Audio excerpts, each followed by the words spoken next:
부업으로 월급만큼 벌고 그런 생각을 했어요. 와, 이거 뭐지? 진짜 돈이 벌리네. 무슨 보너스 받은 것처럼 얼떨결에 돈 벌고 제가 운이 좋아서 번 줄 알았는데 이거 그냥 원래 이쪽 업계가 이렇더라고요. 그렇다면 당장 뛰어들어야겠죠? 여러분, 제가 누누이 말씀드리지만 경쟁자가 많을 때 시작해도 충분히 돈을 벌 수 있습니다.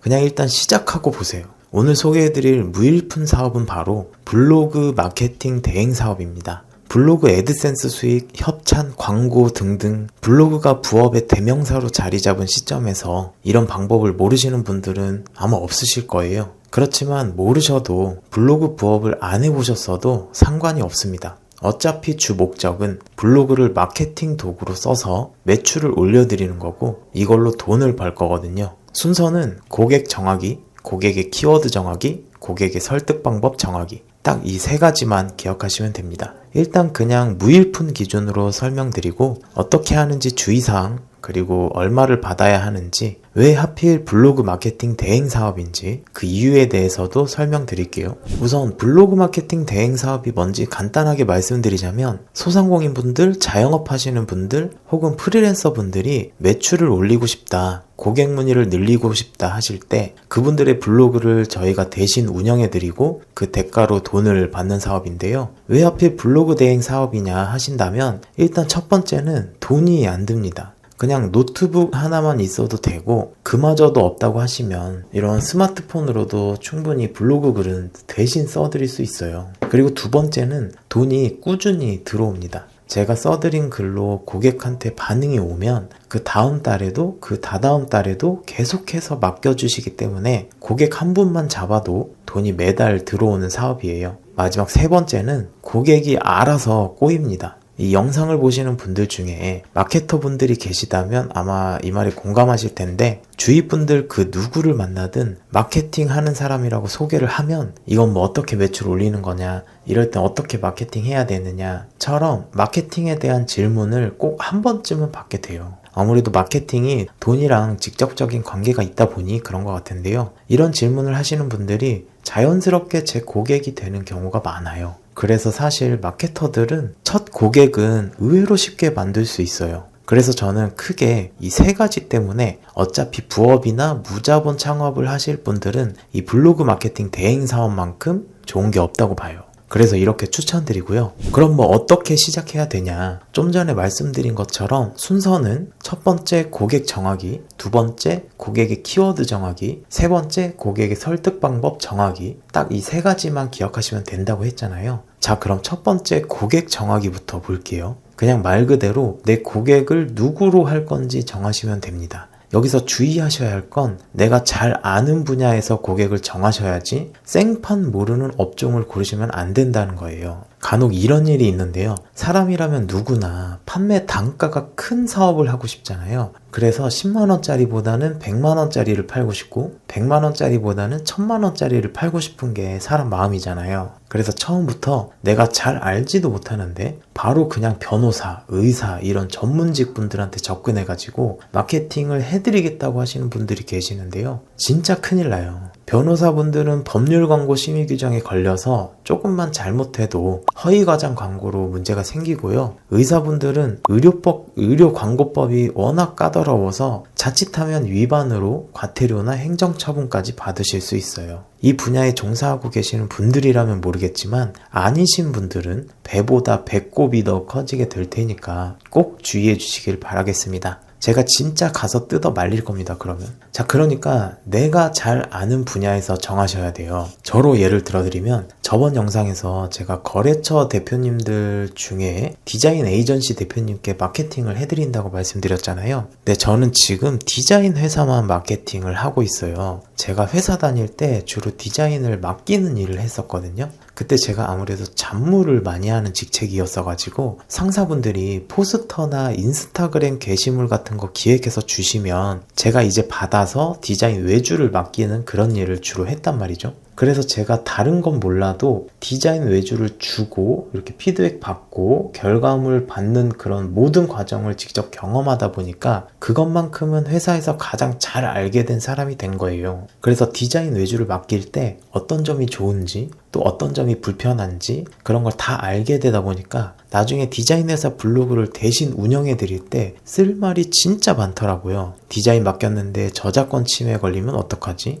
수정할 때 추가로 돈 더 달라고 하면 어떡하지? 디자이너가 갑자기 잠수 타면 어떡하지? 이게 그냥 나온 말이 아니라 제가 실제로 여러 외주업체에다가 맡기다 보니까 저절로 알게 된 것들인데요. 근데 이런 게 별거 아닌 것 같지만 디자인 사업을 하시는 분들한테는 진짜 도움이 되는 정보거든요. 블로그에서 저 걱정들을 다 해소시켜주면 문의가 들어올 수밖에 없어요. 그러기 위해서 내가 가장 잘 아는 분야, 내가 많이 해본 분야, 내가 꼭 이쪽의 전문가가 아니더라도 많이 경험을 해봐서 사람들이 뭘 걱정하고 있는지 안다. 이 정도만 되셔도 블로그 마케팅 대행 사업을 하시는 데는 크게 무리가 없으실 겁니다. 그래서 첫 번째 고객 정하기에서 저는 디자인 회사, 프리랜서 디자이너로 정했고요. 여러분들도 저처럼 잘 아시는 분야로 내가 맡은 업무가 주로 기획안, 제안서, 보고서 이런 걸 작성하는 거라면 사무지원, 아웃소싱 회사 대표님을 고객으로 정하셔도 되고요. 아니면 이게 좀 더 무겁다 싶으면 좀 더 가볍게 나 맨날 점심시간마다 김치찌개 먹으러 간다. 그러시면 김치찌개집 사장님도 좋고 퇴근하시고 운동하러 헬스장 다니시면 헬스장 사장님도 좋습니다. 이렇게 고객을 정하시기만 해도 앞으로 블로그 이렇게 써야지 하는 게 저절로 떠오르게 되실 거예요.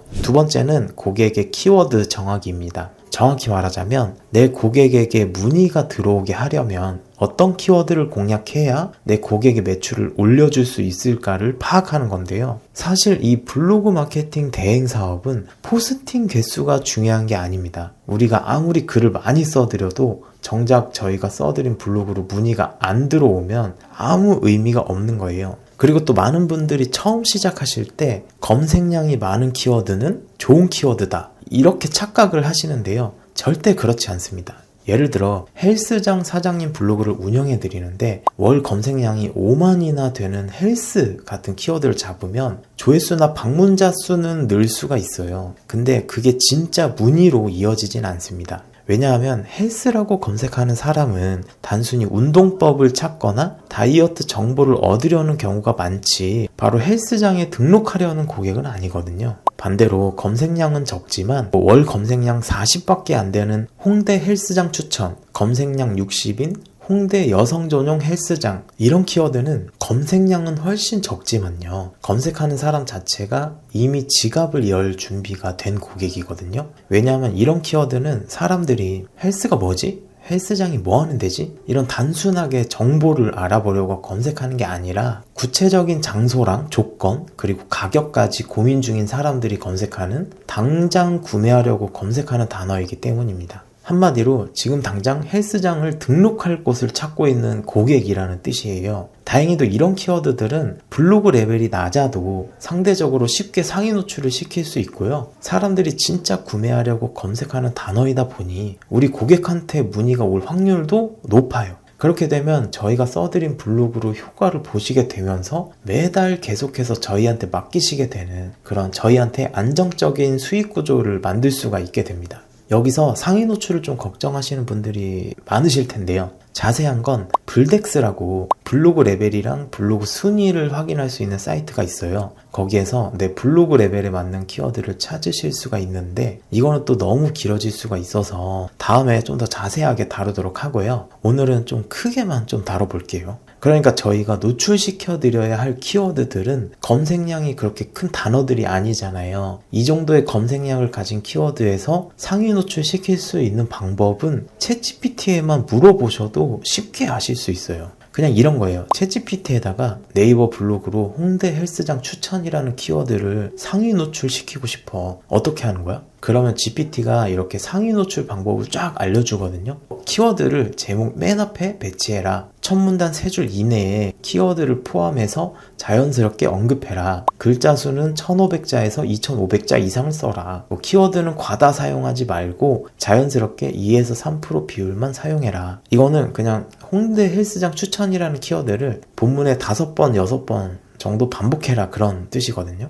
요새는 진짜 비밀이 없는 시대인 것 같아요. 그쵸? 그래서 저희가 잡으려고 하는 키워드는 챗GPT가 알려준 대로만 따라 하셔도 충분히 상위 노출을 시킬 수가 있어요. 그러니까 너무 걱정하지 않으셨으면 좋겠습니다. 그럼 이렇게 고객의 키워드를 정하셨으면 마지막 세 번째로는 고객의 설득 방법을 정하는 일만 남았습니다. 일단 저희가 키워드를 잡아서 상위 노출을 시켰잖아요. 그럼 사람들이 그걸 보고 클릭을 하겠죠? 그러면 바로 문의가 올까요? 절대 아닙니다. 이제는 들어온 사람들을 설득을 해야 되는 거예요. 그래서 제가 처음에 내가 가장 잘 아는 분야로 고객을 정하시라고 말씀드린 거였거든요. 계속 헬스장으로 예를 들어드렸으니까 계속 한번 해보자면요. 제가 사실 얼마 전에 헬스장을 옮겼어요. 그 이유가 뭐였냐면은 여러분도 아시다시피 제가 사회부적응자잖아요. 그래서 저는 운동을 할 때 아무도 나한테 말을 안 걸었으면 좋겠는 거예요. 그냥 혼자서 조용히 운동할 거 하고 그냥 씻고 빨리 나갔으면 좋겠는 거거든요.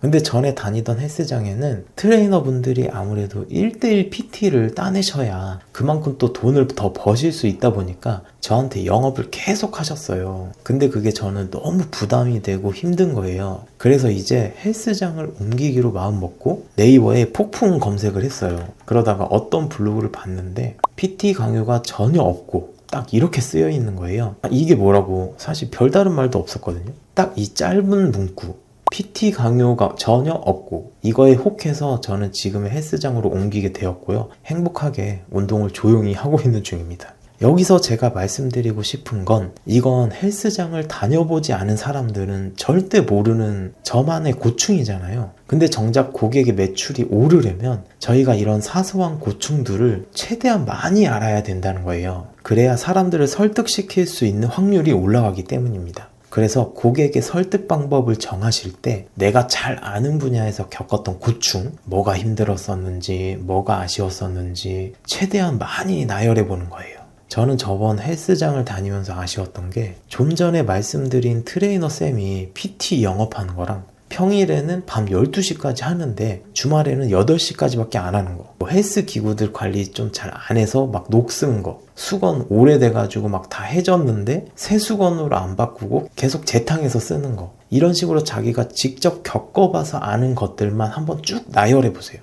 그 다음에 이걸 어떻게 해결했는지 블로그에 그냥 쓰면 되는 거예요. 저희 헬스장은 PT 영업을 하지 않습니다. 주말에는 영업시간이 달라서 불편하셨죠? 저희는 주말에도 똑같이 밤 12시까지 영업합니다. 헬스 기구들 녹슨 거는 그냥 반짝반짝거리는 헬스 기구들 사진 보여주면서 꾸준히 관리한다고 이렇게 쓰면 되는 거고요. 수건 오래된 것도 새 수건 사진 보여주면서 저희는 수건이 해질 틈이 없이 새 수건으로 교체하고 있습니다 라고 하면 되는 거예요. 그래서 사실 이런 이유 때문에 본질 좋으신 대표님이실수록 마케팅도 그만큼 쉬워요. 그런 분들은 문의도 금방 들어오고요. 매출도 금방 늡니다. 근데 또 그런 분들은 장사가 잘 될 확률도 높긴 하거든요. 그래도 저희가 이런 대표님들을 만날수록 저희도 그만큼 돈을 더 많이 벌게 되는 구조예요. 그러려면은 내가 진짜 잘 알고 있는 분야로 시작하셔야 블로그 마케팅 대행 사업이라는 걸로 조금이라도 더 빨리 자리 잡으실 수 있어요. 자, 그럼 이분들한테 도대체 얼마를 받으면 되느냐, 이런 거는 그냥 크몽에서 블로그 마케팅이라고 쳐가지고 시장 조사를 해보시면 되긴 하는데요. 저는 그것보다 처음에는 우선 가격을 안정하시는 걸 추천드릴게요.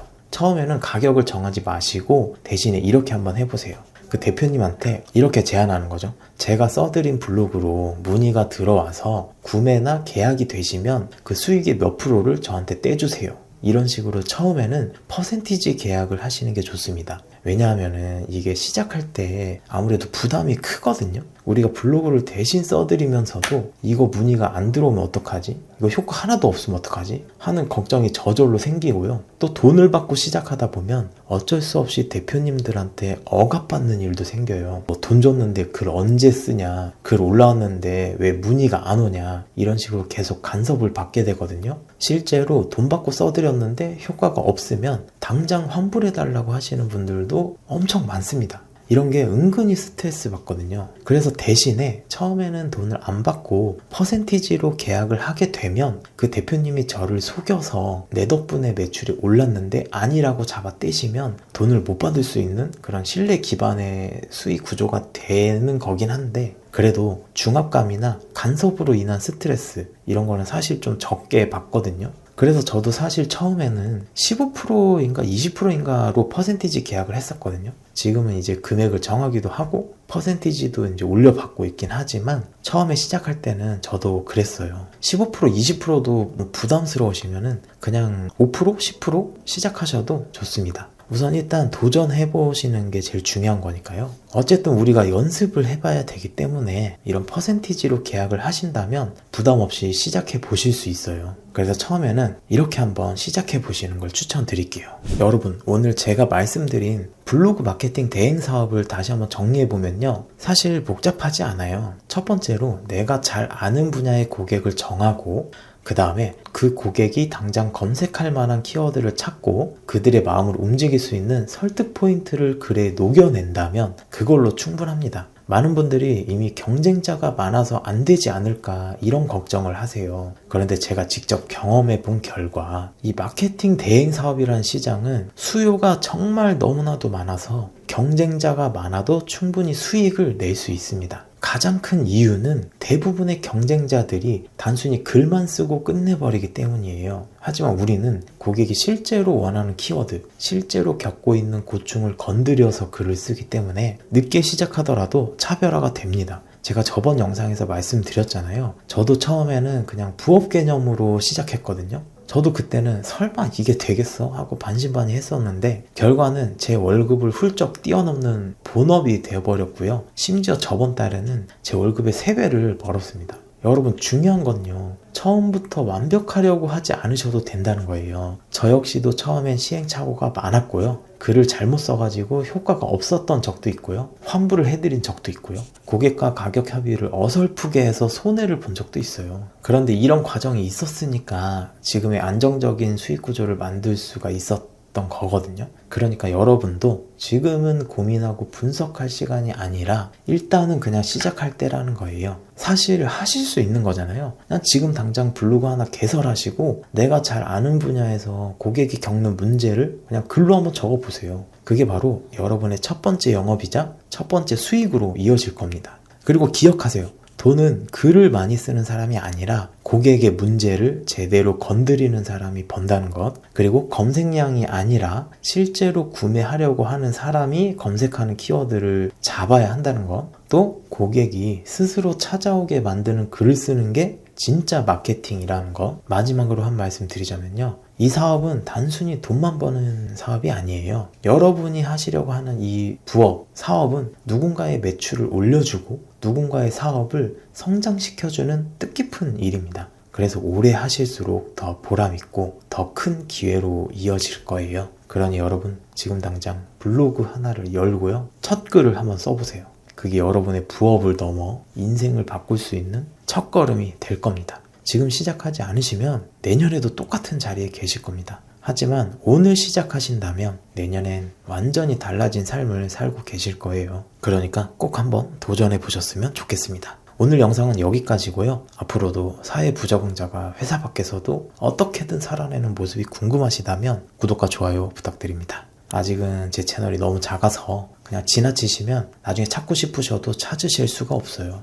그 채널 뭐였더라 하고 아무리 생각하셔도 분명히 놓치시게 될 겁니다. 그러니까 지금 꼭 구독해 두시고요. 이렇게 구독해 두시면 앞으로도 쉽게 다시 찾아오실 수 있으실 거예요. 또 저에게 궁금하신 점이 있거나 영상으로 다뤄줬으면 하는 주제가 있다면 아래 고정 댓글 링크를 통해서 남겨주시길 바라겠습니다. 여러분이 주신 의견을 꼭 참고해서 더 도움이 되는 영상으로 보답 드릴게요. 지금까지 프리한 생존기록부 프로기였고요. 끝까지 함께 해주셔서 진심으로 감사드립니다. 오늘도 프리한 하루 되세요.